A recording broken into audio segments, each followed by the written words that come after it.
Да вземем да им разкажем на тези хора какво ще правим на 24 марта. Ми разкажи.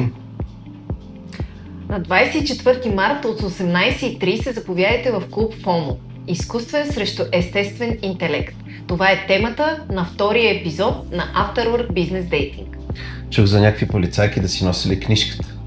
Носи си нетворкинг книжката, демек визитките. О, този път ще има повече нетворкинг. Да, 3 пъти повече. Наистина ли? Ама бърз нетворкинг и много целенасочен и фокусиран.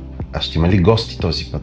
Да, защото тази част от програмата обра овациите и за това сме включили дебат отново, само че този път ще е още по-интерактивен, освен че двамата ще бъдем отново модератори, ще имаме практически казуси и те ще се разискват на сцена. Миналия път дойдоха 250 души, този път колко очакваш? Ти си орисницата на събитието, миналия път познаха между другото, този път?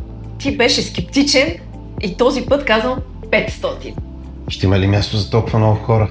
Да, в клуб ФОМО има място за 500, така че искам да се пръсне по шеловете. Какво би попитала ChatGPT сега изненадващо? Във връзка с събитието. Какви въпроси ще ми изпрати в деня на събитието на сцената? Как мислите? Какво ще се случи на 24 марта 18:30? Май по-добре да дойдете и да се убедите сами. И после да ни споделите. Задължително.